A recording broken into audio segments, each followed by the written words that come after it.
세상에 떠도는 기묘한 괴담들. 첫 번째 이야기, 경기도 오산의 게임방에서 실제로 겪었던 실화괴담. 저는 경기도 오산의 조용한 시내 끝자락에서 한 게임방에서 야간 아르바이트를 하고 있었습니다.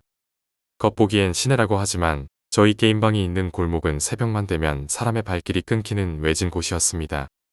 그날도 다른 날과 다름없이 피곤한 몸을 이끌고 출근했습니다.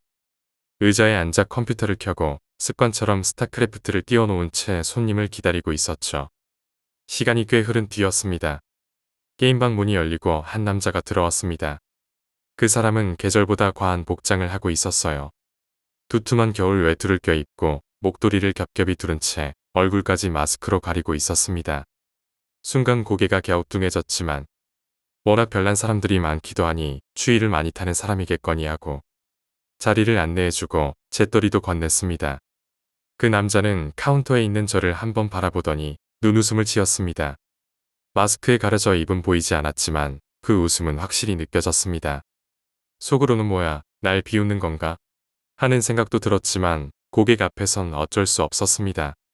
그냥 조용히 자리로 돌아가 다시 게임에 집중하려 했습니다. 그러나 마음 한구석이 이상하게 불편했습니다. 곧 머릿속을 스치는 생각 하나에 등골이 싸늘해졌습니다. 분명히 게임방 입구에 설치된 센서에서 띵동 소리가 나야 하는데 그 남자가 들어올 땐 아무런 소리가 나지 않았던 겁니다. 저희 게임방은 건물 맨 꼭대기층이라서 1층에서 올라오려면 자동문을 열어야 했고 그때마다 반드시 띵동 소리가 납니다. 하지만 그날 아무 소리도 들리지 않았습니다. 게다가 건물 옥상은 늘 잠겨 있었기에 위에서 내려올 수도 없었습니다. 불길한 기분이 들었지만 그 순간만 넘기면 된다고 스스로를 다독이며 자리에 앉아 있었습니다. 그렇게 2시간이 지났고 그 남자는 조용히 자리에서 일어나 카운터로 다가왔습니다. 그리고 또다시 조용히 웃었습니다. 이번엔 입을 열었습니다. 밥은 잘 먹고 다니냐? 그 말은 기이하게 낯익었지만 동시에 현실감 없는 문장이기도 했습니다. 그저 이상한 손님이라고 생각하며 아무 말 없이 결제를 받고 그를 보냈습니다. 며칠이 지났고 어느 날 아침 잠든 저에게 사장님이 전화를 걸어왔습니다. 야, 빨리 가게로 좀 와봐. 왜요? 무슨 일이에요? 그냥 빨리 와. 할 얘기 있어. 투덜대며 게임방으로 향한 저는 사장님에게서 뜻밖의 이야기를 들었습니다. 너 목류병 있냐? 예? 아니, CCTV 좀 봐봐. 사장님이 보여준 것은 문제의 그날 새벽의 CCTV 영상이었습니다. 영상 속에는 분명히 이상한 장면이 담겨 있었습니다. 1층 입구에는 아무도 들어오지 않았습니다. 그리고 꼭대기층에 있는 카운터 앞에서도 손님은 보이지 않았습니다. 그런데 저는 분명히 인사를 하고 있었고 자리를 안내하며 재떨이를 들고 있었습니다. 모니터 앞에 앉아 게임을 하던 제 모습은 멀쩡했지만 영상 속에선 마치 혼자 허공에 대고 말하고 웃고 안내하는 모습이었습니다. 거기엔 그 남자의 그림자조차 없었습니다. 저는 결국 울었습니다. 너무나도 선명히 기억나는 그 얼굴, 그 눈웃음, 그 목소리가 실제로는 존재하지 않았다는 것을 받아들이기엔 충격이 너무 컸습니다. 그리고 그 일이 있은 며칠 후 저는 아르바이트를 그만두었습니다. 한참 뒤 전화 한 통이 걸려왔습니다. 여보세요?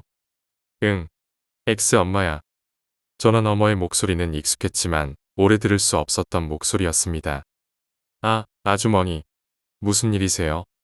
그게 X가 죽었어. 한동안 말이 나오지 않았습니다. X는 제가 고등학교 때 단짝이었습니다. 항상 같이 붙어 다니고 매점에 갈 때도 야자 시간에도 웃으며 함께 시간을 보냈던 친구였습니다. 대학교에 진학하면서 멀어진 이후에도 마음속에선 늘 가까이 있던 친구였습니다. 아주머니의 말에 따르면 그 친구는 작년 겨울에 택배 아르바이트를 하다가 교통사고로 세상을 떠났다고 했습니다.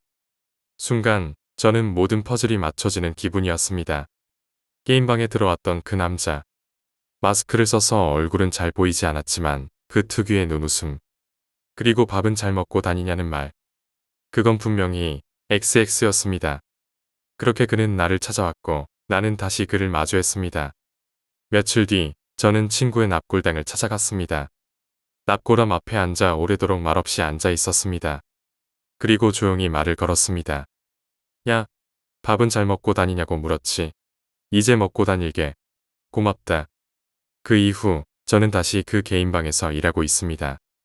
밤이 되면 때때로 창밖을 바라보며 생각합니다. 그날 그 눈웃음이 정말 마지막 작별 인사였다고. 두 번째 이야기, 저승의 꿈. 2005년, 나는 21살이었다. 그해 7월 입대를 앞두고 있었고, 당시만 해도 2년이라는 시간이 세상에서 가장 길고도 무거운 짐처럼 느껴졌다.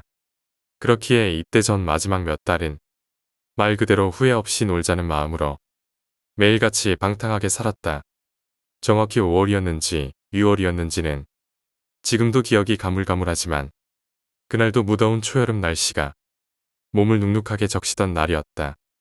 햇살은 따갑고 하늘은 맑고 나는 친구들과 거리를 어슬렁거리며 게임방에 들렀다가 술자리를 거쳐 여자들과도 어울렸다. 이제 곧 군대니까 라는 말을 핑계 삼아 가끔은 며칠씩 집에도 들어가지 않았고 스스로에게 관대했던 시절이었다. 그날도 여느 때처럼 늦게까지 놀다가 친구네 집에 잠시 들러 그 집 소파에 몸을 던지듯 누워 잠들었다. 딱히 피곤하지 않았지만 어느 순간부터 의식이 아득해지더니 꿈속으로 빨려 들어갔다. 그 꿈은 이상할 정도로 생생했다. 넓은 마당 같은 곳이었다. 해가 떠 있었고 땅은 따뜻했다. 그곳에는 대략 10명 정도 되는 여자들이 내 주위를 에워싸고 있었고 우리는 아무 옷도 걸치지 않은 채 자연스럽게 웃고 떠들며 어울리고 있었다. 이상하리만치 부끄러움도 없었고 그 상황이 어색하지 않았다. 오히려 매우 자연스럽게 느껴졌다. 마치 오랫동안 기다려왔던 순간처럼 그냥 너무나 익숙하고 당연한 공간 같았다. 그렇게 웃고 떠들고 장난치던 와중에 갑자기 저 멀리에서 한복을 곱게 차려입은 할머니, 할아버지들이 걸어오셨다. 정확히 몇 분이셨는지는 모르겠지만 대략 5명, 6명쯤 되는 듯했다. 그분들은 우리 쪽을 바라보며 묘한 눈빛을 지었다. 그러더니 한 할아버지가 고개를 저으며 혀를 차는 소리를 냈다. 그리고 다른 노인들도 고개를 절레절레 저으며 나를 바라보았다. 그 시선이 너무나 날카롭고 무거워서 나도 모르게 짜증이 솟구쳤다. 뭔데요? 뭘 그렇게 쳐다보세요? 꺼지세요. 여기서 뭐 하세요? 그렇게 꿈속에서 나는 나도 모르게 거친 말들을 내뱉고 있었다. 그런데 그 순간 모든 상황이 멈추고 주위의 여인들도 사라졌다. 그리고 오직 한 사람, 할머니 한 분만이 남아 내 앞에 다가왔다. 그 할머니는 다른 이들보다 훨씬 더 또렷하고 강한 존재였다. 그분이 내 눈을 똑바로 보며 말했다. 넌 안 되겠다. 나랑 같이 가자. 그 말 한마디에 몸 안의 모든 피가 식어내리는 듯했다. 나는 직감적으로 알 수 있었다. 이건 저승에서 온 존재다. 이분은 나를 데려가려는 거다. 그 무언의 감각은 너무나 확실했다. 나는 그대로 그 앞에 무릎을 꿇고 손을 모아 빌기 시작했다. 처음엔 말을 더듬으며 변명했다. 아직 안 됩니다. 저는 아직 해야 할 일이 많습니다. 제발 한 번만 봐주세요. 그리고 어느 순간 내 입에서는 눈물 섞인 말들이 터져나왔다. 부모님께 효도도 못했습니다. 효도도 못했어요. 아직 아무것도 못했어요. 그 말을 반복하며 나는 손이 발이 되도록 빌었다. 꿈속임에도 불구하고 눈물은 마치 현실처럼 멈추지 않고 쏟아졌다. 손끝은 떨렸고 심장은 터질 것처럼 뛰었다. 그때 그 할머니는 잠시 날 내려다보시더니 조금씩 표정을 누그러뜨리며 말했다. 지켜보겠다.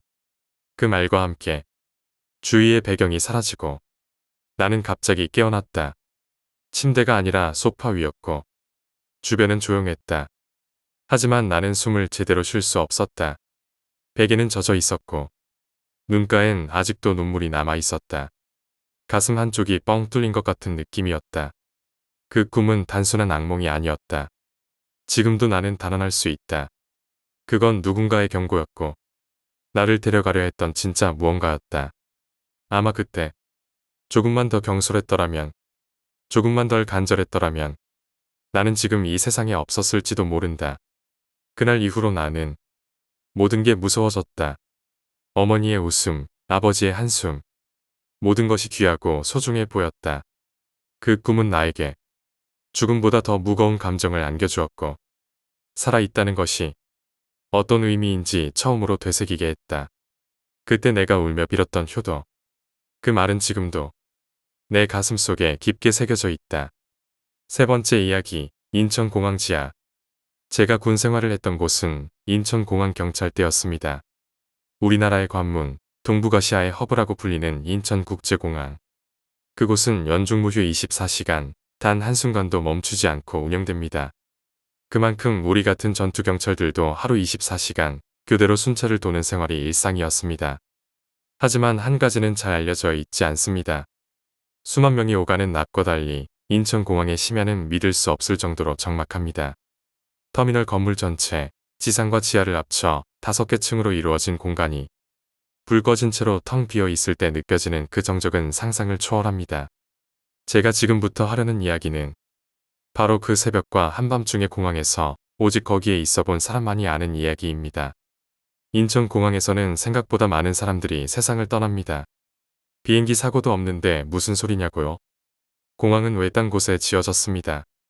그 주변은 허허벌판에 가까운 공항 업무단지, 화물청사, 호텔, 그리고 드넓은 골프장뿐입니다. 공항을 지탱하는 최소한의 기반시설만 있을 뿐 응급 상황에 대처할 수 있는 병원은 거의 없습니다. 터미널 내에 마련된 인하대병원 부속 의료센터는 이름만 병원이지 실제로는 간단한 응급처치 외에는 손쓸 수 없는 곳입니다. 진짜 병원은 부천 순천향병원인데 공항에서 도로를 타고 30분 이상은 나가야 도착할 수 있습니다. 응급 환자가 발생하면 대부분은 의료센터에서 손도 써보지 못하고 돌아가십니다. 정확히 말해 이송 중 사망하거나 응급실 문턱에서 숨을 거두는 경우가 많았습니다. 그래서 종종 심야 시간에 공항 지하에서 들리는 곡소리에 직원들과 우리 같은 경찰들 모두 등골이 서늘해지는 경험을 하곤 했습니다. 이 사실을 처음 알게 된 것은 입대한 지 반년쯤 지난 뒤였습니다. 그 전까지는 신경도 쓰지 않았지만 제가 타격대에 배치되면서 공항의 그늘을 자주 접하게 되었습니다. 우리 타격대 대기실은 교통센터 지하에 있었고 이곳에서 터미널까지 자동보도로 연결되어 있었습니다. 그리고 자동보도 입구에는 화장실이 하나 있었죠.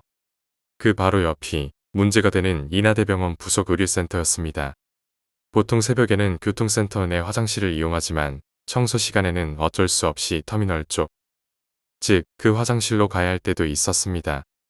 그날도 고참과 함께 화장실을 가려던 중 교통센터 화장실이 막혀 있어 자동보도를 타고 건너갔습니다.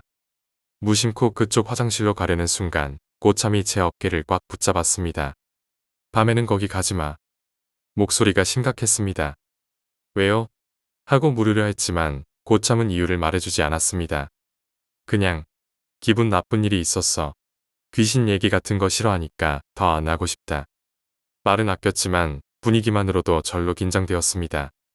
그리고 그 이후 저는 그 화장실에 대해 조금씩 이야기를 들을 수 있었습니다. 야간 순찰을 하던 고참이 들려준 이야기였습니다. 야근이 반복되면 대원들은 종종 화장실에서 잠시 눈을 붙이곤 합니다. 무전이 안 터지는 곳이 많아 서로 번갈아 쉬는 건 어느 정도 관리였습니다. 그날도 한 대원이 화장실 칸에 들어가 눈을 붙이려던 참이었습니다. 그런데 갑자기 뚜벅 소리가 다가오더니 자신이 있는 칸 앞에서 발소리가 멈췄습니다. 순시 나온 간부인가 싶어 긴장한 대원은 물을 내리는 소리를 내며 급히 바지를 추스르고 조심스레 문을 열었습니다. 그런데 아무도 없었습니다. 입구를 지키던 후임에게 물었습니다. 누가 들어왔었냐? 아니요, 아무도 안 들어왔습니다. 처음에는 피곤해서 헛것을 들은 걸로 치부했습니다. 하지만 같은 일이 반복되었습니다. 이 발소리 귀신은 워낙 많은 대원이 겪은 일이라 더는 놀랍지도 않았습니다. 누군가는 문 앞에 서서 칸을 흔드는 느낌을 받았고 누군가는 거울 앞에서 고개만 둥둥 떠다니는 형상을 봤다고 했습니다. 한 대원은 대리석 벽에 머리만 비친 모습을 봤다고도 했습니다. 심지어 그 벽 앞엔 아무도 서 있지 않았다고 했죠. 그 화장실은 대낮에도 축축하고 음산했습니다. 조명도 구조도 다른 화장실과 전혀 다르지 않았지만 이상하게도 그 공간만은 유독 차가운 기운이 감돌았습니다. 하지만 피할 수는 없었습니다. 공항 지하 중앙에서 가장 가까운 화장실이었고 순찰 중 사용할 수 있는 유일한 곳이었기 때문입니다. 그리고 제 인생에서 잊을 수 없는 일이 일어났습니다. 상병이 막 꺾였을 무렵 한 달 차이 나는 후임과 둘이 근무를 서던 날이었습니다. 너무 졸렸고 후임도 지쳐서 꾸벅꾸벅 졸던 참이었습니다. 편의점에서 몰래 소시지를 사다 화장실에서 나눠 먹으며 조금이라도 기운을 내보려 애썼습니다. 배가 부르니 더더욱 졸렸습니다. 결국 우리는 괴담이고 귀신이고 다 잊고 화장실 칸에 나란히 들어가서 잠을 청했습니다. 그때부터였습니다. 저는 가위에 눌렸습니다. 귀에 속삭이는 소리가 들려왔습니다. 그 목소리는 낮고 간사하며 어딘가 꿰는 듯했습니다. 몸은 전혀 움직이지 않았고 저는 간신히 입술을 떼어 후임을 불렀습니다. 바로 옆칸에 있던 후임은 놀랍게도 그 소리를 듣고 관등 성명을 대며 문을 열고 제 옆구리를 흔들어 깨웠습니다. 깨어난 저는 말없이 웃으며 잘했어라고 칭찬까지 했고 다시 엎드려 잠이 들었습니다. 그러나 30초도 되지 않아 다시 가위에 눌렸습니다. 이번엔 목소리가 더 선명해졌습니다. 오자. 친구도 같이 오자. 이해했습니다. 그 소리는 저뿐 아니라 옆에 있는 후임까지 데려가려는 것이었습니다. 다시 간신히 후임을 불렀고 후임은 이번엔 제 허리를 꽉 움켜쥐고 뒤로 끌어당겼습니다. 그러자 가위가 풀렸고 저는 겨우 정신을 차렸습니다. 하지만 멍청하게도 또다시 잠이 들었고 세 번째 가위에 눌려 다시 후임의 손에 의해 구조되었습니다. 그제서야 일어났습니다. 이건 도저히 안 되겠다는 생각이 강하게 들었습니다. 그리고 문을 향해 돌아섰을 때 제가 마주한 것은 잠긴 화장실 문이었습니다. 생각났습니다. 제가 이 칸에 들어오며 문을 스스로 잠갔다는 사실이요. 그렇다면 가위에 눌릴 때마다 문을 열고 들어와서 제 허리를 당기던 존재는 누구였던 걸까요? 화장실에서 나온 저는 그대로 뛰쳐나갔습니다. 후임은 입구에서 기다리고 있었고 얼굴은 창백했습니다. 그도 가위에 눌렸다고 했습니다. 여기서, 여기에, 여기. 그도 같은 목소리를 들었다고 했습니다. 남자의 목소리, 어르고 달래는 말투, 느끼한 억양까지. 우리가 들은 소리는 정확히 일치했습니다. 그날 이후로 저는 전역할 때까지 절대 다시 그 화장실에 가지 않았습니다. 곡소리가 들리던 날이면 지하 중앙에서 동편으로 가는 것조차 두려웠습니다. 누군가는 여전히 그곳에서 오자고 부르고 있을지 모른다는 생각이 등을 시키며 따라붙었기 때문입니다. 네 번째 이야기, 화장실로 기어간 그것. 우리 집은 오래된 아파트는 아니지만 설명하기 어려운 기운이 가끔 감돕니다. 말로 하긴 어려운데 뭔가 음습하다고 해야 할까요? 아무도 없을 때 문득 등 뒤에 누군가 서 있는 것 같은 느낌. 또는 자고 일어났는데 이유 없이 피로감이 진하게 남아있는 그런 날들 말입니다. 저 혼자만 그렇게 느끼는 줄 알았는데 알고 보니 저희 누나도 비슷한 경험이 많았다고 하더군요. 이번에 이야기하고 싶은 건 그 누나가 겪은 아주 분명한 어느 날 밤의 이야기입니다. 먼저 저희 집 구조를 간단히 설명드리겠습니다. 집은 일자형 구조로 양쪽 끝에 베란다가 있고 그 사이로 방, 거실, 주방, 화장실 등이 있습니다. 그날 밤 저는 수학여행을 떠나 집을 비운 상태였고 부모님도 출장을 가셔서 집엔 누나 혼자였습니다. 누나는 작은 방에 침대에 앉아 책상 쪽을 보고 공부하고 있었습니다. 시간은 자정 무렵, 정확히는 12시 즈음이었습니다. 조용한 밤, 옆에는 키우던 작은 강아지가 졸고 있었고요. 그렇게 집중해서 문제집을 풀던 도중 문득 누나는 기분이 이상해지는 걸 느꼈다고 합니다. 그 느낌이란 건 아마 한 번쯤은 다들 경험해 보셨을 겁니다. 마치 누군가가 목 뒤를 훑고 지나가는 듯한 등골을 따라 한기 같은 것이 스멀스멀 타고 내려오는 감각 말입니다. 누나는 그걸 단지 피곤해서 그런 거라고 생각하고 억지로 고개를 숙인 채 다시 책에 집중했습니다. 하지만 그 순간 현관 쪽에서부터 이상한 소리가 들려왔습니다. 맨발로 장판을 밟는 소리였습니다. 그 소리는 일정한 간격을 두고 반복되며 점점 누나가 있는 작은 방 쪽으로 다가오고 있었습니다. 처음엔 귀를 의심했지만 분명히 사람이 맨발로 걸어오는 소리였다고 합니다. 그것도 아주 느리고 확실하게. 누나는 무서웠지만 애써 외면했습니다. 귀신은 무서워하면 따라온다고들 하잖아요. 그래서 아무렇지 않은 척 고개를 숙인 채 계속 문제를 풀었습니다. 하지만 무의식적으로 너무 자연스럽게 누나는 고개를 들어버렸습니다. 그리고 그 순간 화장실 쪽으로 기괴한 속도로 무언가가 재빠르게 기어가는 모습을 보게 되었습니다. 사람이라기엔 너무 기이하고 짐승이라기엔 너무 사람 같았으며 귀신이라고 하기엔 너무나 분명한 실체였습니다. 그것은 너덜너덜한 누런때가 낀 소복을 입고 있었고 머리는 몇 달간 감지 않은 듯 산발이었으며 손톱과 발톱은 길게 자라 검은 때가 끼어 있었습니다. 그리고 가장 기괴했던 건 그 존재의 등이 마치 꼽추처럼 흉하게 뒤틀려 있었다는 점입니다. 등이 울퉁불퉁하게 튀어나온 채로 그 괴물은 단 한 번도 멈추지 않고 화장실 안으로 기어들어갔습니다. 대부분의 귀신은 사람 눈에 띄면 사라진다는데 이 존재는 그런 법칙을 아예 무시하듯 누나 앞을 가로질러 기어갔습니다. 그날 누나는 두려움 속에서 숨조차 쉬기 힘들었다고 말했습니다. 한순간 자기가 미쳐서 환각을 본 건 아닐까 의심도 했지만 그 생각을 깨부수는 일이 바로 뒤따라 일어났습니다. 옆에서 자고 있던 강아지가 벌떡 일어나더니 화장실 앞으로 달려갔습니다. 그리고는 그 자리에 선 채 문이 닫혀 있는 화장실 안을 향해 가만히 긴장한 듯 바라보기 시작했습니다. 귀도 쫑긋 세우고 이빨은 드러내지 않은 채 몸은 경직된 자세로 무언가를 확실히 주시하고 있었던 겁니다. 누나는 말합니다. 그날 이후 화장실 앞을 지날 때마다 본능적으로 걸음이 느려진다고, 문을 열기 전 잠깐 머뭇거리게 된다고, 그 존재는 지금도 그 안 어딘가에 숨어서 사람이 보지 않을 때 조용히 기어다니고 있는 건 아닐까요? 혹시 당신 집에서도 밤중에 맨발로 장판을 밟는 소리가 들린 적이 있었나요? 5번째 이야기, 작별 인사. 1996년 여름이었습니다. 정확히 그 해라는 것을 기억하는 데에는 이유가 있습니다.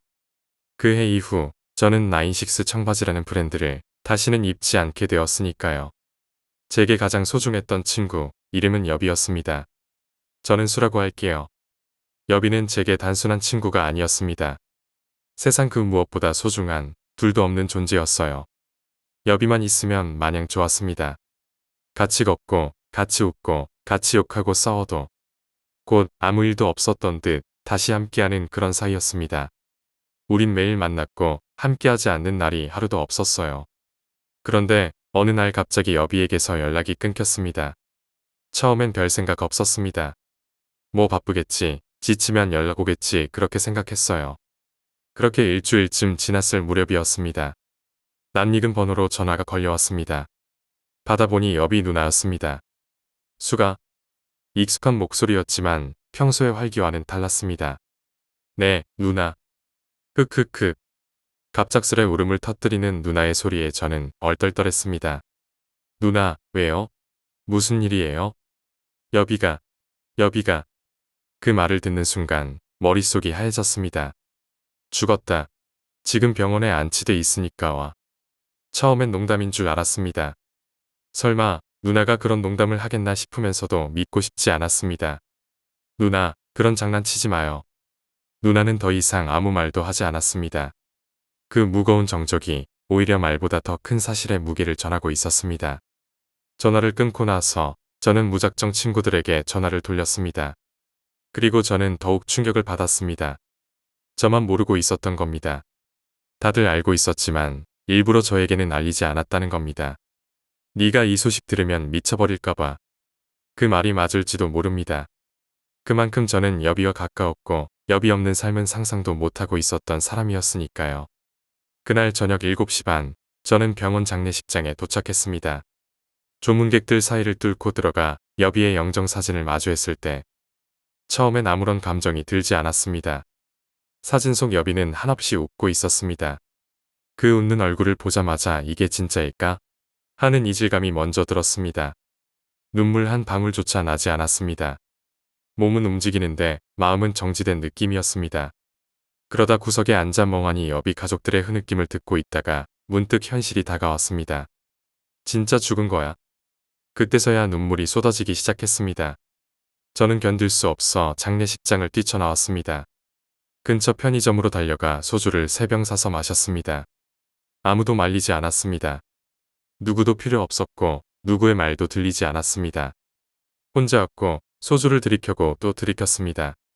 2병, 3병, 결국 5병을 넘어갈 즈음 저는 거리 한복판에서 쓰러졌습니다. 그렇게 정신을 잃었습니다. 잠이 들었습니다. 그리고 꿈을 꿨습니다. 너무도 생생한 꿈이었습니다.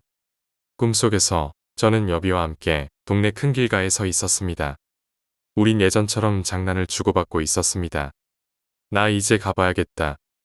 여비가 말했습니다. 벌써 가게? 오늘은 내가 바래다 줄게.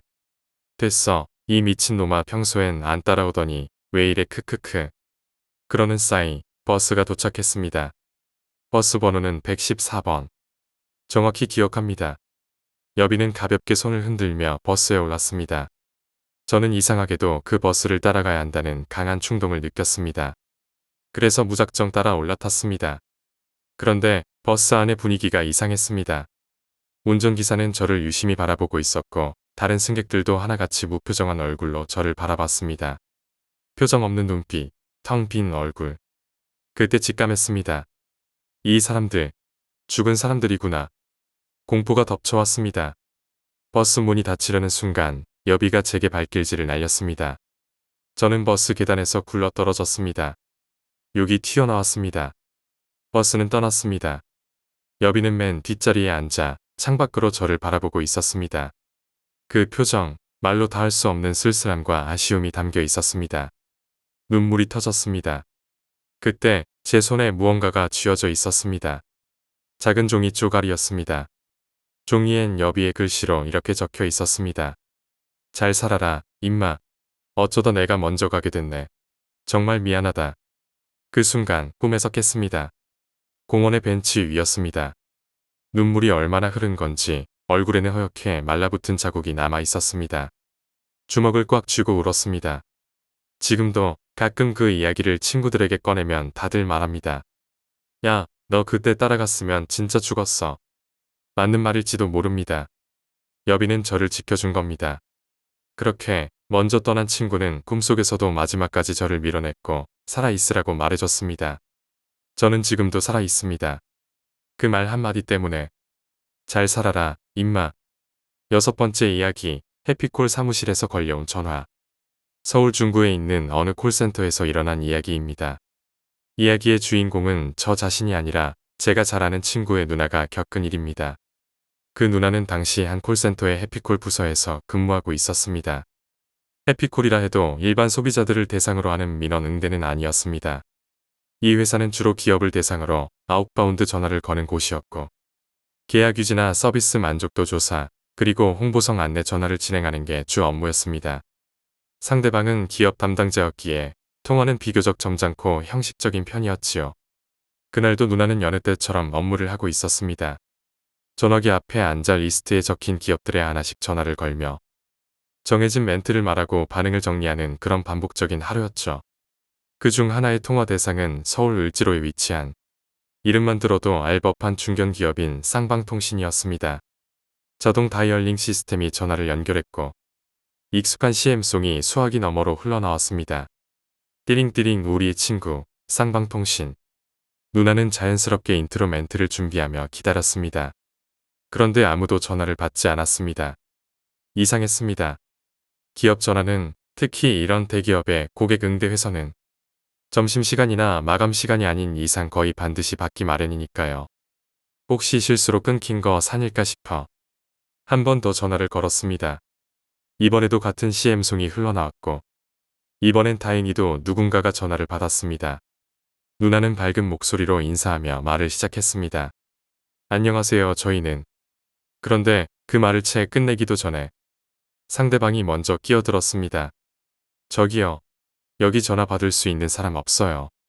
그리고 그대로 전화를 끊어버렸습니다. 순간 누나는 당황했습니다.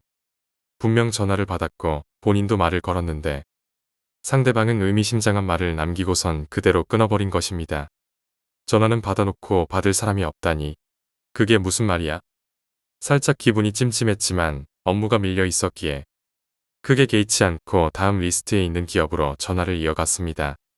그렇게 오전 근무를 마치고 점심시간이 되어 동료들과 삼삼오오 모여 식사를 하게 되었습니다. 반찬을 집어먹으며 수다를 떨던 중 그 일이 다시 떠올랐는지 누나는 자연스럽게 입을 열었습니다. 아까 쌍방통신 지점에 전화했었는데 진짜 이상했어. 전화는 받았는데 받을 사람이 없다고 하고 그냥 끊더라니까. 농담조로 이야기하며 콜센터 특유의 시시껄렁한 대화처럼 흘러가던 분위기. 하지만 그 말을 들은 옆자리의 한 동료가 갑자기 숟가락을 내려놓더니 얼굴이 굳기 시작했습니다. 그리고 그 옆에 다른 동료 2명도 서서히 눈빛이 이상하게 변하더니 무표정해졌습니다. 너 어디 지점이라고 했어?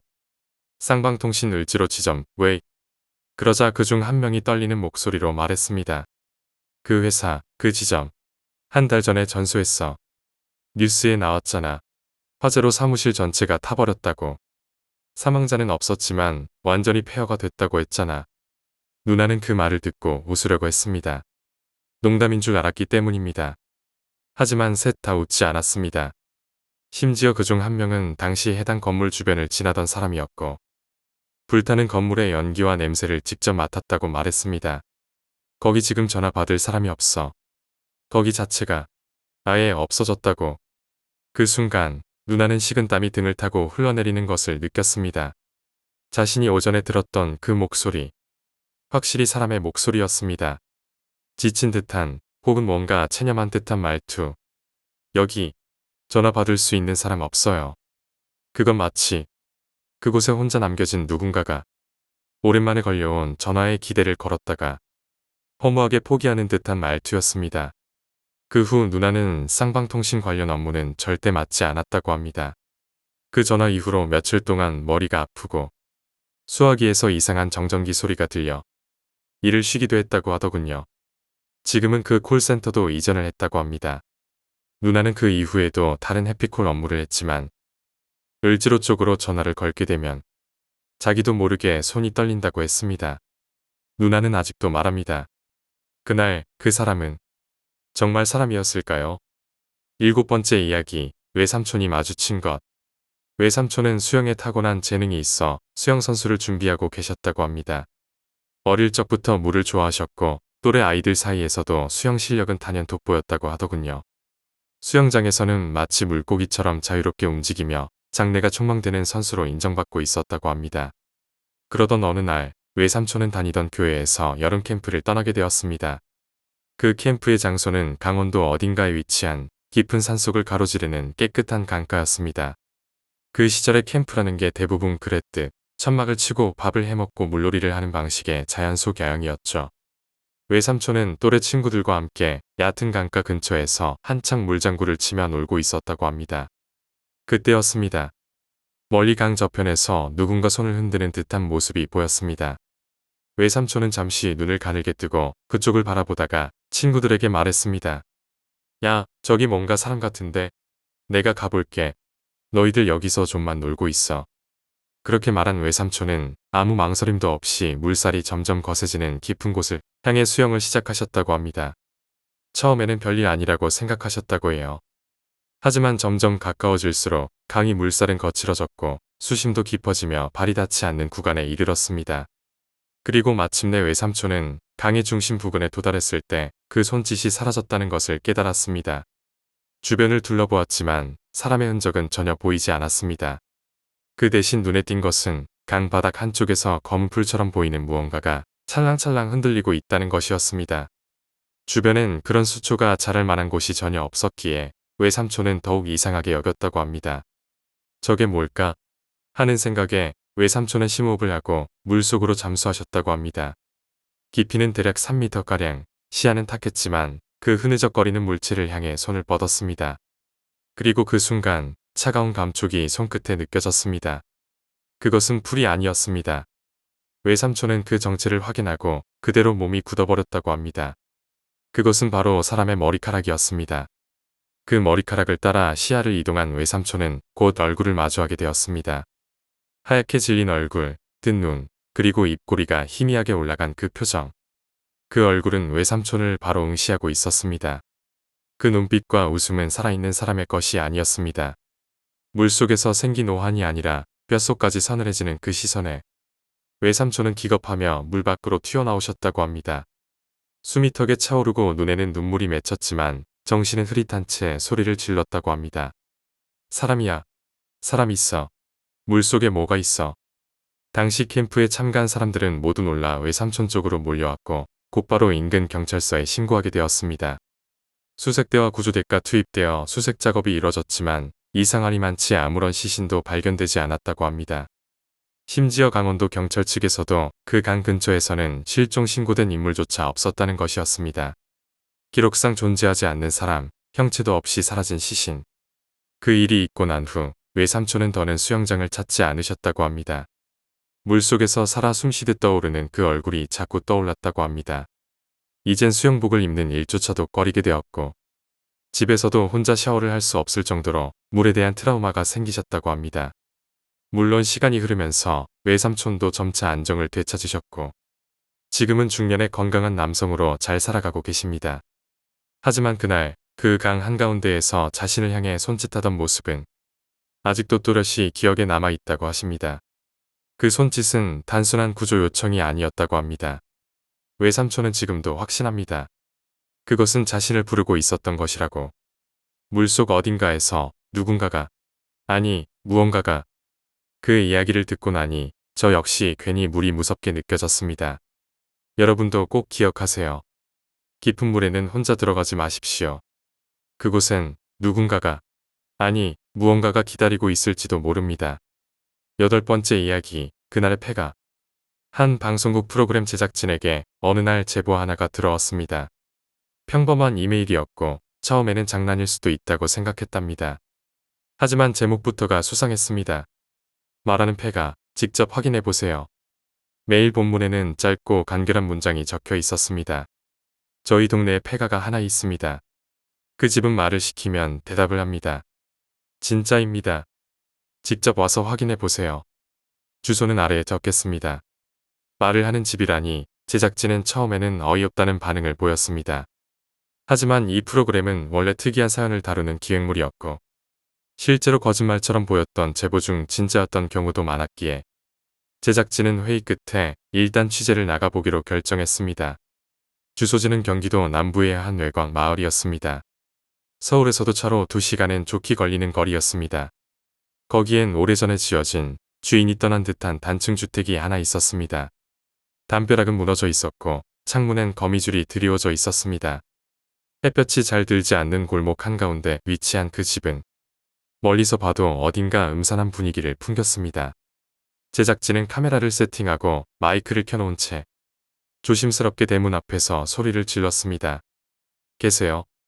아무런 소리도 들리지 않았습니다. 어디에 계신가요? 저희 들어가겠습니다. 스태프 중 한 명이 고개를 갸웃하며 중얼거렸습니다. 이거 장난인 거 아냐? 담당 PD가 투덜거리며 말했습니다. 에이 뭐야, 대답도 없잖아. 이거 그냥 조용한 빈집인데. 제보자한테 다시 연락해봐. 한 스태프가 전화를 걸었습니다. 여보세요? 저희 지금 도착했는데요. 아무런 소리도 안 들리네요. 그냥 숨소리 같은 것만 조금 들리고요. 그쪽에서 망설이는 듯하다가 말했습니다. 에? 그럴 리가 없는데요. 저는 분명히 목소리를 들었습니다. 부엌 쪽에서 말했어요. 녹음해보세요. 분명 뭔가 나올 거예요. 스태프들은 시큰둥한 반응이었습니다. PD는 차 안으로 돌아가 이전에 촬영한 영상 파일을 다시 틀어보기로 했습니다. 야, 우리 저번에 갔을 때 테이프 있지? 그거 돌려봐. 네, 지금 돌려볼게요. 영상이 시작되었습니다. 촬영 당시에 찍었던 장면이 흘러나왔습니다. 계세요? 그 순간 스피커에서 아주 또렷한 목소리가 나왔습니다. 네. 스태프들은 서로를 쳐다보며 놀라 소리쳤습니다. 뭐야 방금 들었어?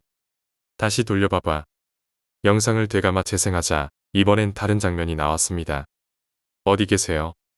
부엌에 있어요. 저희 갈게요. 그 순간 귀를 찢는 듯한 절규가 카메라에 정확하게 녹음되어 있었습니다. 실제로 촬영 당시에는 들리지 않았던 소리였습니다. 그러나 음성은 분명히 녹화 파일에 남아 있었습니다. 제작진들은 공포에 사로잡혀 그 이후 다시는 그 폐가에 발을 들이지 않았다고 전했습니다. 그날 이후 해당 폐가에 관한 제보는 더 이상 들어오지 않았습니다. 하지만 가끔 그 집 앞을 지나가는 주민들은 이렇게 말했습니다. 밤늦게 혼잣말하는 소리가 들려요. 부엌에서요. 누가 대답하는 소리처럼요. 그리고 그 소리는 항상 마지막엔 이렇게 끝난다고 했습니다. 가지마. 9번째 이야기, 사라진 친구. 혹시 그들을 본 적이 있습니까? 그들은 주로 깜깜한 새벽에 나타납니다. 해가 뜨기 전 달빛조차 닿지 않는 가장 어두운 시간에 조용히 다가옵니다.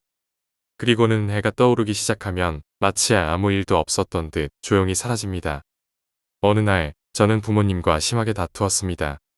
말싸움이 격해졌고 급기야 저는 집을 박차고 나왔습니다. 더는 그 집에서 숨을 쉬고 싶지 않았습니다. 친구와 연락을 주고받다 우리는 함께 가출을 하기로 했습니다. 우리가 향한 곳은 시내 외곽의 오래된 여관이었습니다. 간판이 어둡게 바랜 채로 흔들리는 그 여관은 우리 둘이 낼 수 있는 얼마 안 되는 돈으로 하루를 보낼 수 있는 유일한 공간이었습니다. 방은 좁았고 공기에는 오래된 담배 냄새와 곰팡내가 배어 있었습니다. 그래도 그땐 그저 편히 쉴 수 있다는 생각에 담요를 덮고 잠이 들었습니다. 얼마나 지났을까 잠결에 소란스러운 소리가 들려왔습니다. 처음에는 멀리서 희미하게 들리는 듯 하더니 점점 소리가 가까워졌습니다. 결국 그 소란은 우리 방 문 앞까지 도달했습니다.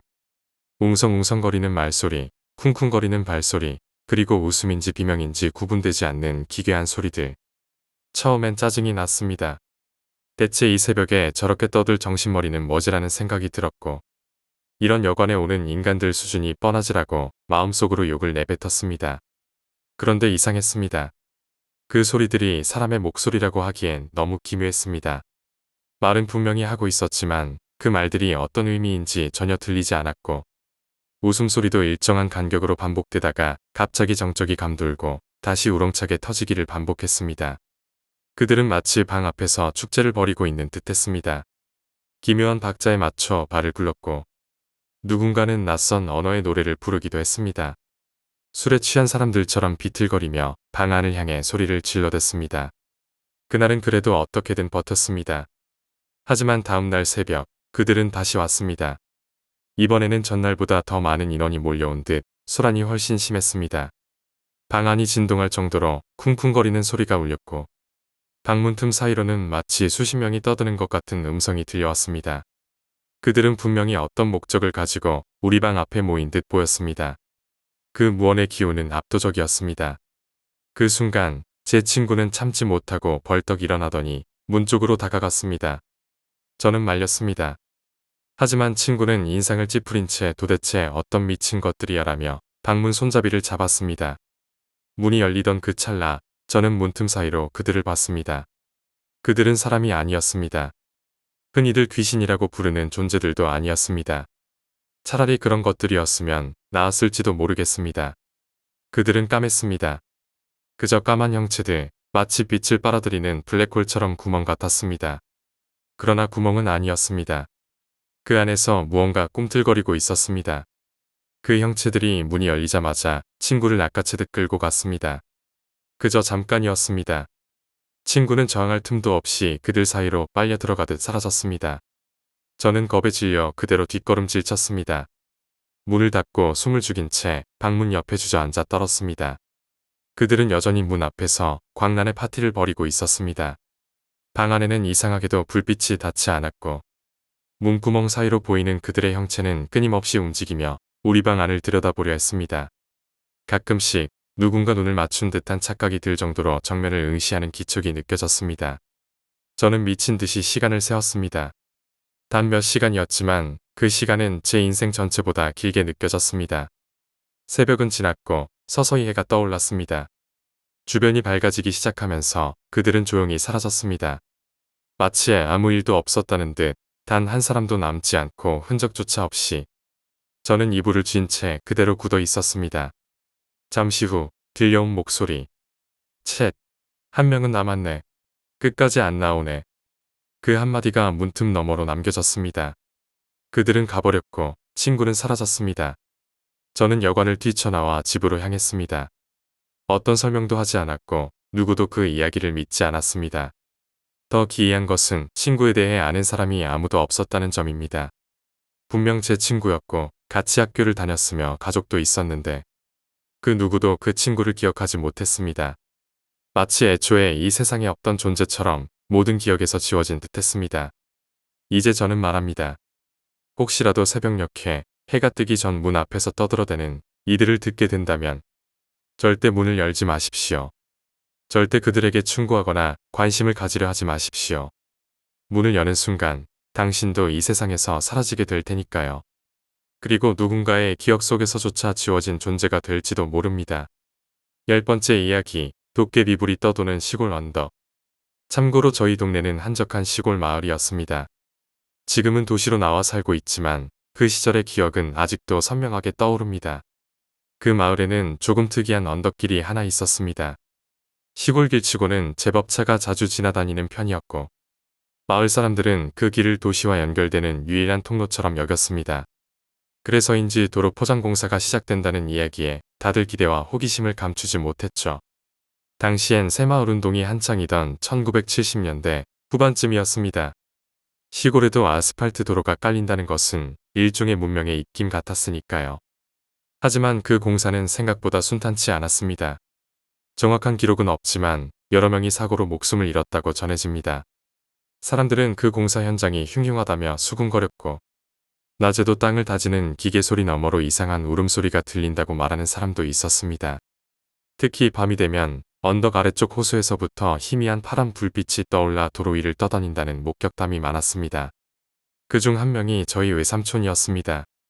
외삼촌께서는 어느 여름밤 늦게까지 마을 회관에서 어르신들과 이야기를 나누고 돌아오는 길이었습니다. 그 언덕길에 이르자 어딘가 시야에 파란 기운이 번쩍였다고 하셨습니다. 처음엔 누가 손전등을 비추는 줄 알았답니다. 그런데 이상하게도 빛이 도로를 따라 이리저리 떠다니며 움직였다고 합니다. 빛의 움직임은 사람의 걸음보다 훨씬 빨랐고 또 일정한 간격 없이 불규칙하게 튕기듯 흔들리며 멀어지기도 하고 금세 눈앞에 나타나기도 했습니다. 외삼촌은 그것이 결코 사람일 수 없다고 확신하셨습니다. 거리도 멀었고 무엇보다 그 빛은 마치 공중을 둥둥 떠다니는 듯했기 때문이었습니다. 그 언덕길에 얽힌 이야기는 한두 가지가 아닙니다. 그 중에서도 제가 가장 무섭게 들었던 이야기는 한 택시기사 아저씨가 겪었던 사건입니다. 그날도 아마 여는 날과 비슷했을 것입니다. 아저씨는 승객을 내려준 후 시골길을 지나 도시 쪽으로 향하고 있었습니다. 언덕길을 오르기 전 주변이 괜히 스산하게 느껴졌다고 합니다. 가로등은 간간히 깜빡였고 호수 위로 떠오른 안개는 마치 누군가의 한숨처럼 느껴졌다고 했습니다. 그리고 그런 분위기 속에서 한 꼬마 아이를 발견하게 됩니다. 세발자전거를 탄 꼬마였습니다. 그 밤중에 아무도 없는 시골 언덕길에서 초등학교 저학년쯤 되어 보이는 아이가 세발자전거를 타고 놀고 있었습니다. 기사 아저씨는 차를 천천히 세우고 창문을 내렸습니다. 이 밤에 여기 있으면 위험하단다. 얼른 집에 들어가야지. 아저씨는 그렇게 조용히 말했고 아이는 아무 대답도 없이 고개만 끄덕였다고 합니다. 그렇게 가볍게 넘기고 차를 다시 출발시킨 아저씨는 별 생각 없이 언덕길을 빠져나가고 있었습니다. 그런데 어느 순간 등줄기를 타고 서늘한 기운이 훅 하고 올라왔습니다. 백미러를 보자 방금 봤던 그 꼬마가 자전거를 타고 뒤따라오고 있었습니다. 속도를 올려 시속 50. 그래도 따라옵니다. 속도를 더 올려 시속 60. 조금씩 거리가 벌어지는가 싶더니 시속 70에 이르렀을 무렵 아저씨는 다시 거울을 봤습니다. 그 순간 그 꼬마가 차 옆 유리 너머로 고개를 들이미며 웃고 있었습니다. 입꼬리는 귀까지 찢어진 듯 올라가 있었고 눈동자는 완전히 새까맸다고 했습니다. 그리고 가장 끔찍한 건 아이의 발이 땅에 닿지도 않은 채 자전거가 미끄러지듯 떠 있었다는 사실이었습니다. 그 다음은 기억이 잘 나지 않는다고 합니다. 그 순간 아저씨는 기절했고 택시는 도로 옆 풀숲으로 빠져 큰 사고 없이 멈췄습니다. 다음 날 아침 마을 사람들은 소식을 듣고 모두 달려갔습니다. 아저씨는 풀숲에서 기절한 채 발견되었고 언덕도로 한쪽에는 낡은 세발자전거 하나가 덩그러니 놓여 있었습니다. 오래된 듯 녹슨 바퀴와 부서진 핸들, 그리고 깨끗하게 닦인 듯한 안장만이 유난히 눈에 띄었다고 합니다. 그 후로도 그 언덕길에서 도깨비불을 봤다는 사람은 많았지만 세발자전거를 본 사람은 더 이상 없었다고 합니다. 그러나 마을 어르신들은 지금도 말합니다. 그 길은 그냥 빨리 지나가야 해. 괜히 관심 주면 따라온단다. 그리고 그 말을 들은 사람들은 해가 지면 그 길을 절대 혼자 가지 않게 되었습니다. 11번째 이야기, 뉴욕의 유령 강도. 한때 미국 뉴욕 일대에서 악명을 떨친 두 명의 강도, 랄프와 밥이 있었습니다. 그들은 어릴 적부터 함께 자라며 나란히 범죄의 길로 빠져든 말 그대로 중마고우였습니다. 랄프는 키가 크고 마른 체형이었고 밥은 몸무게가 130kg을 넘는 거구였습니다. 그런 그들은 항상 짝을 이뤄 다니며 각종 보석상과 전시장, 고급 주택을 털었고 그 범죄 수법이 워낙 대담하고 치밀해 경찰조차 쉽게 잡지 못할 정도였습니다. 미국의 여러 주 경찰들이 골머리를 앓는 중에도 이 둘은 이미 상당한 재산을 축적해놓고 있었습니다. 보석류만 따져도 수십억 원에 달하는 가치였다고 합니다. 그러던 어느 날 랄프가 신문을 펼쳐보다가 한 줄짜리 기사에 눈을 멈췄습니다. 맨해튼의 초고급 보석 전시회에 무려 300캐럿짜리 다이아몬드가 전시된다는 내용이었습니다. 기사에서 눈을 떼자마자 랄프는 바로 밥에게 달려가 말했습니다. 야, 이번 판에 인생 걸자. 다이아 하나만 훔치면 우리 진짜 끝이다. 그러나 밥은 고개를 저었습니다. 랄프, 제발 이젠 그만하자. 돈도 충분하고 우리 지금도 잡히면 꼼짝없이 종신형이야. 밥이 말은 틀리지 않았습니다. 그 전시회는 미국에서도 손꼽히는 경비 시스템을 자랑했고 경찰뿐 아니라 민간 경비업체의 감시도 삼엄하기로 유명한 곳이었습니다. 그러나 랄프는 끝까지 밥을 설득했습니다. 이거 하나만 이거 딱 끝나면 우리 뉴질랜드로 날아가서 이름 바꾸고 평생 돈 걱정 없이 살 수 있어. 그거 하나만 믿고 따라와줘. 결국 밥은 설득당했고 둘은 그날 밤 작전을 실행에 옮겼습니다. 라텍스 장갑에 복면, 레이저망 회피 도구까지 챙긴 그들은 정말 믿을 수 없을 만큼 완벽하게 전시장에 침입했습니다. 레이저 경보망을 간신히 피하고 300캐럿짜리 다이아몬드를 손에 쥐었을 때 랄프는 속으로 외쳤습니다. 됐다. 하지만 문제가 생긴 건 탈출할 때였습니다. 램프처럼 쫄깃하게 움직여야 할 구간에서 밥의 체형이 문제가 되었던 것입니다.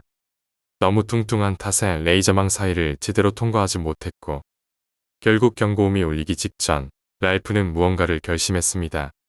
뒤돌아본 그는 밥을 힘껏 밀쳤고 몸이 중심을 잃은 밥은 레이저망에 걸려버렸습니다. 삐비비. 경고음과 함께 수십 명의 경비가 들이닥쳤습니다. 밥은 고함을 질렀습니다. 랄프, 나 버리고 가지마. 제발. 하지만 랄프는 단언 눈빛으로 말했습니다. 너 때문에 일이 망칠 뻔했어. 멍청한 자식. 그 말과 함께 그는 유유히 어둠 속으로 사라졌습니다. 결국 밥은 현장에서 체포되었습니다. 법정에서 그는 종신형을 선고받았고 수감된 지 3년 만에 건강 악화로 사망하고 말았습니다. 그 사실을 알게 된 랄프는 그저 한숨 한번 쉬고 말았습니다. 이미 그는 가명을 짐 스미스로 바꾸고 뉴질랜드 해안가의 고급 저택에서 호화롭게 살아가고 있었던 겁니다. 하지만 평온은 그리 오래가지 않았습니다. 어느 날 새벽 3시 한밤중에 울리는 전화벨 소리에 랄프는 욕을 내뱉으며 전화를 들었습니다. 난 내가 한 짓을 알고 있어, 랄프. 정확히 밥의 목소리였습니다. 전화를 집어 던졌지만 다음날 아침 또 다시 전화가 울렸고 난 내가 한 짓을 알고 있어. 그 소리는 집요하게 반복되었습니다. 전화선을 뽑고 핸드폰을 없애고 친구와 여자친구의 핸드폰까지 들려오는 그 목소리에 랄프는 미쳐가기 시작했습니다.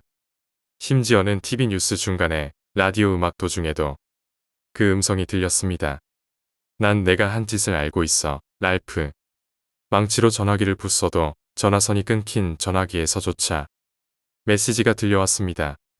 하나의 메시지가 있습니다. 난 내가 한 짓을 알고 있어. 난 내가 한 짓을 알고 있어. 결국 랄프는 신경쇠약에 걸려 일체의 통신기기를 버리고 은둔하며 살게 되었지만 2달 후 언제 그랬냐는 듯 그 목소리는 사라졌습니다.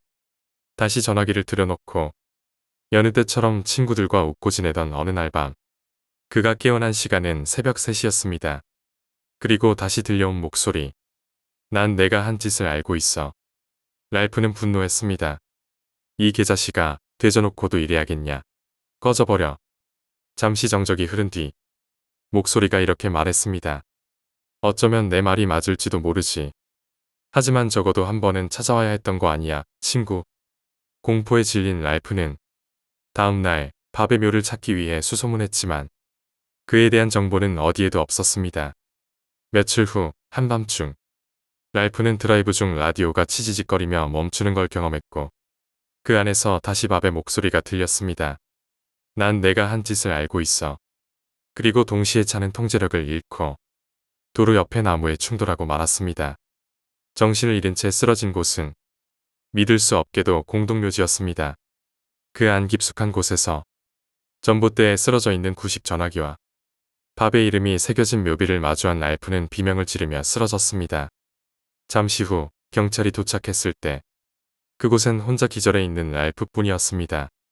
경찰들은 그를 체포했고 경찰차 안에서 경관 둘이 나눈 마지막 대화는 이랬습니다. 그 전화 아니었으면 절대 못 잡았을 거야. 근데 그 목소리 말야. 감옥에서 죽은 그 뚱뚱한 강도 밥하고 똑같았다고 하더라. 12번째 이야기. 거꾸로 매달린 여자. 과외를 마치고 시계를 보니 밤 11시를 가리키고 있었습니다. 늦은 시간까지 함께 과외를 하던 친구의 어머니가 우리 둘을 데리러 오셨습니다. 같은 아파트 단지에 사는 저는 자연스럽게 그 차를 함께 타고 귀가하기로 했습니다. 차 안은 조용했고 도로를 달리는 동안 저는 멍하니 창밖만 바라보고 있었습니다. 밤의 도시 풍경은 익숙한 듯하면서도 어딘가 모르게 낯설고 공허했습니다. 차가 아파트 단지 안으로 들어섰고 저는 늘 그렇듯 지하 주차장을 바라보게 되었습니다. 그 순간 저는 이상한 점을 느꼈습니다. 늘 밝게 불이 켜져 있어야 할 지하 주차장이 그날따라 깜깜했습니다. 보통이라면 자동 센서에 의해 조명이 켜져 있어야 했는데 그날은 웬일인지 아무런 불빛도 보이지 않았습니다. 저는 단순한 전기 문제겠거니 생각하며 시선을 돌리지 않고 그대로 주차장을 바라보고 있었습니다. 그런데 그때였습니다. 갑자기 어둠 속에서 빨간 불빛이 켜졌습니다. 작고 둥글고 마치 사람 얼굴만 한 크기의 붉은 불빛이었습니다. 불빛이 켜지자마자 그 아래에 어떤 형체가 보이기 시작했습니다. 그 형체는 사람이었습니다.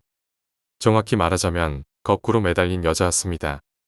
머리는 아래로, 머리카락은 축 늘어진 채 창백한 얼굴로 저를 똑바로 응시하고 있었습니다. 그 여자의 눈은 깊고 검었고 입꼬리는 약간 올라간 듯 보였습니다. 놀라움에 숨이 멎을 뻔했지만 더 충격적인 것은 따로 있었습니다. 그 여자는 사라졌다가 다시 나타나기를 반복하고 있었던 것입니다. 눈을 감았다 뜨면 사라지고 다시 뜨면 같은 위치에 같은 표정으로 써 있었습니다. 그 모습은 현실이라고 믿기 어려울 정도로 기괴하고 섬뜩했습니다. 그리고 마지막으로 그 여자는 마치 공중을 걷듯 천천히 뒤로 돌아서 어둠 속으로 사라졌습니다. 순간 저는 헷갈렸습니다. 내가 잘못 본 걸까? 차는 곧 도착했고 저는 그날 밤 그 이상한 장면을 곱씹으며 잠을 이루지 못했습니다. 다음 날은 과외가 없는 날이라 야간 자율학습을 하기로 되어 있었습니다. 야자가 끝난 뒤 친구들은 하나둘 집으로 돌아갔고 저는 약속한 대로 엄마가 데리러 오시기를 기다리고 있었습니다. 10분이 지나고 20분이 지났지만 엄마는 오지 않았습니다. 전화도 받지 않으셨습니다. 밖은 이미 어두웠고 학교는 조용했습니다. 기다림 속에서 불안함은 점점 커져만 갔습니다. 결국 저는 학교 교무실로 향했습니다. 그곳엔 선생님 한 분만이 남아 계셨습니다. 다행히도 선생님은 제가 무서워하고 있다는 것을 눈치채셨는지 함께 있어 주시기로 하셨습니다. 하지만 얼마 지나지 않아 선생님은 서류 정리를 좀 하고 올게 라는 말과 함께 자리를 비우셨습니다. 교무실은 다시 저 혼자만 남게 되었습니다. 두려움은 어딘가 줄어든 듯했지만 여전히 마음은 불편했습니다. 문득 창밖이 보였습니다.